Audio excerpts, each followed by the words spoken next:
y vino con su tío Justino a Constantinopla para hacer fortuna. Sus 40 años de reinado estarían marcados por la brillantez intelectual, una ética sin parangón y una crueldad desmedida. Dos años antes de ascender al trono, Justiniano se casó con una bella y tenaz mujer llamada Teodora.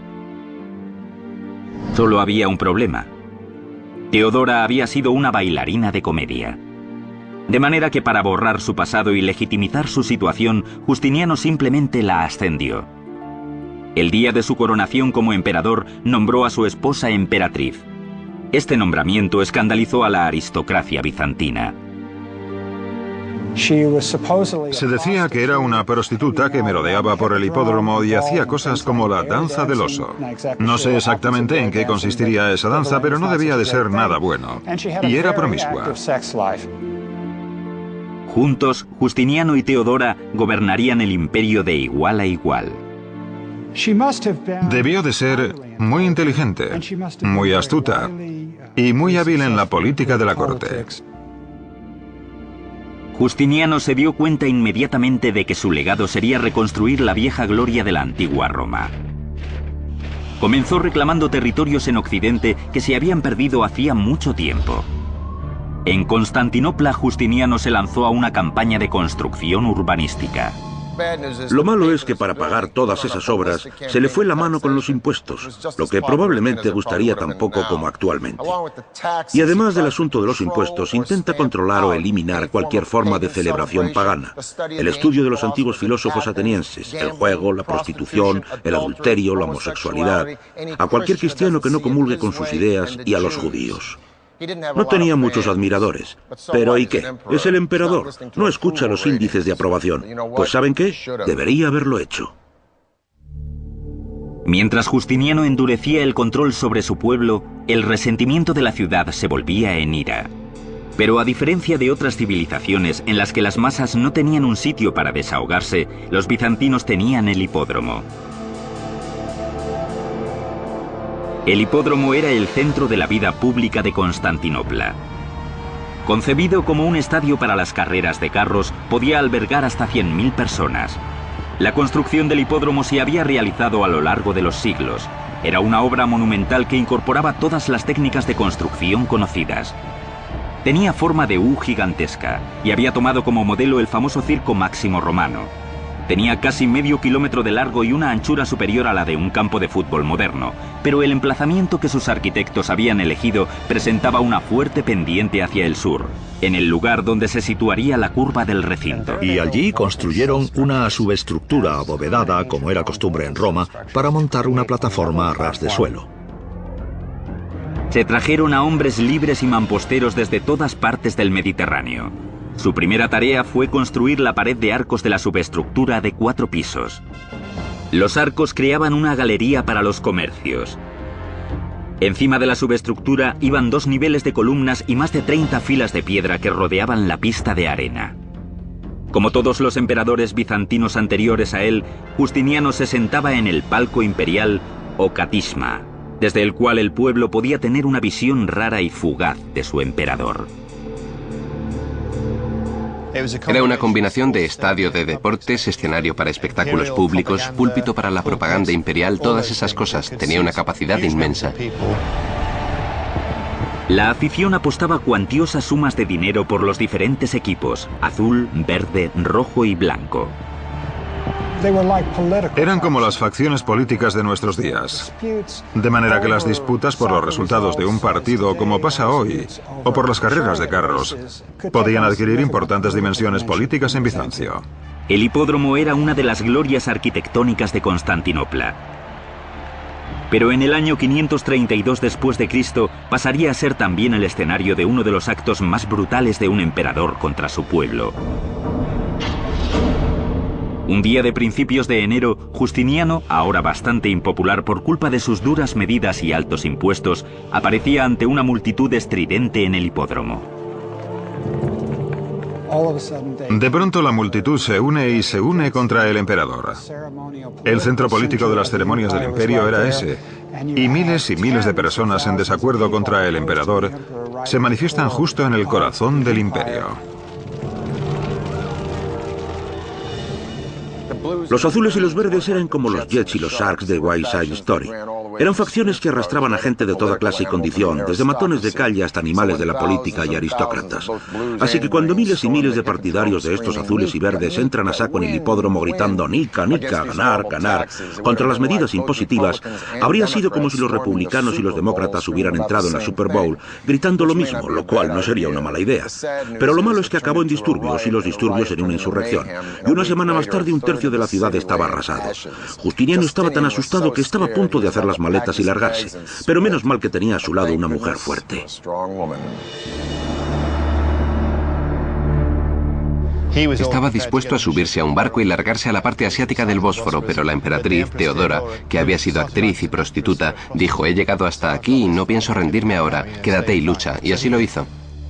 Las palabras de Teodora convencieron a Justiniano, y su respuesta sería calculada y terrible. Ordenó a sus generales que reunieran un ejército y marchó sobre el hipódromo. La conclusión de los disturbios de la Nica es uno de esos sucesos de proporciones bíblicas. Justiniano convoca a los rebeldes en el hipódromo, haciéndoles creer que va a llegar a un acuerdo con ellos, pero de hecho, cuando están todos en el recinto, cierra las puertas y las tropas imperiales los masacran. En pocos minutos, todos los rebeldes que se encontraban en el recinto habían sido sistemáticamente asesinados. El centro de la vida pública de Constantinopla se había convertido en el patíbulo para unas 30.000 personas. Era un hombre de trato fácil y amable, pero que podía ordenar el asesinato de miles de personas sin levantar la voz. La capital estaba en ruinas. Pero en las cenizas, Justiniano atisbó una oportunidad. Ahora edificaría algo que perduraría para siempre en nombre del poder absoluto, el suyo. De las ruinas de Constantinopla se alzaría una de las iglesias más magníficas del mundo, que llegaría a ser el centro de una nueva religión y un ejemplo monumental de la ingeniería bizantina. Año 532 después de Cristo.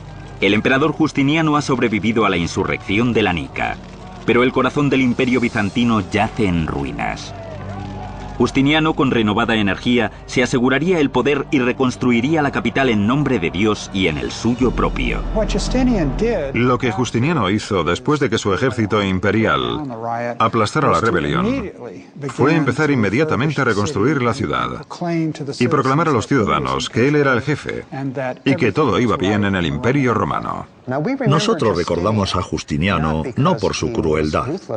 Nosotros recordamos el periodo de Justiniano por el legado arquitectónico tan magnífico que nos ha dejado. Ahora, la prioridad de Justiniano era reconstruir la catedral principal de la ciudad, la Iglesia de la Santa Sabiduría. Hoy en día la conocemos como Santa Sofía. Justiniano nombró a dos arquitectos bizantinos, Isidoro y Antemio, para diseñar la basílica.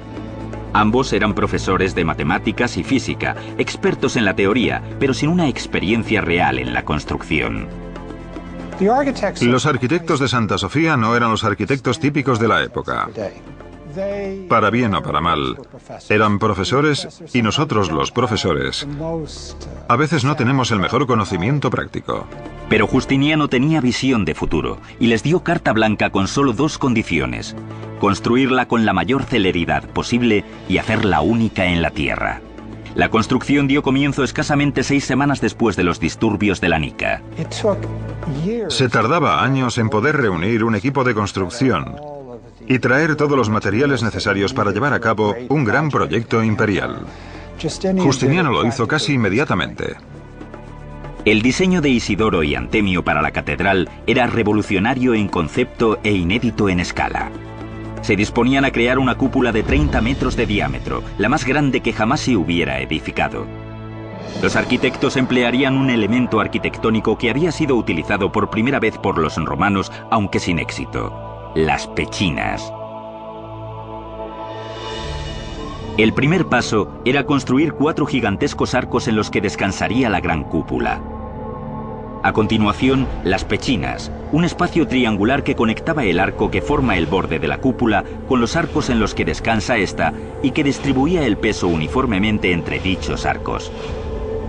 Añadiendo 2 semicúpulas más pequeñas, era posible crear un área incluso mayor. Con el empleo de las pechinas, los arquitectos de Justiniano pudieron edificar una cúpula gigante que parecía flotar en el aire. La cúpula se eleva hasta 55 metros de altura, siendo 9 metros más alta que la Estatua de la Libertad.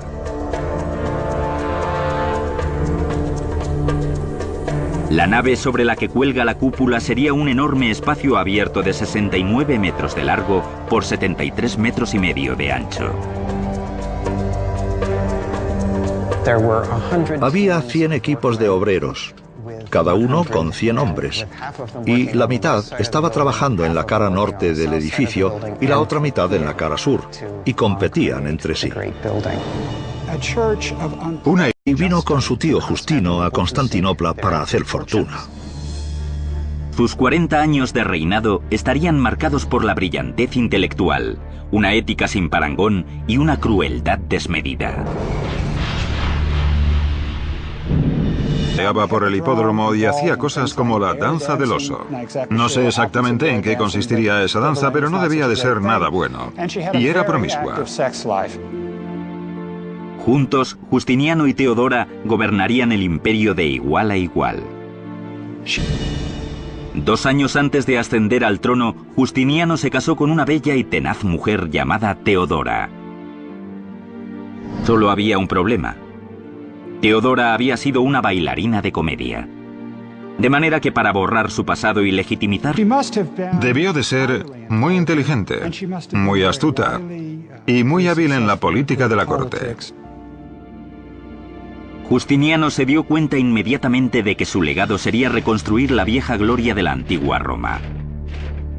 Comenzó su situación, Justiniano simplemente la ascendió. El día de su coronación como emperador, nombró a su esposa emperatriz. Este nombramiento escandalizó a la aristocracia bizantina. Se decía que era una prostituta que merodeaba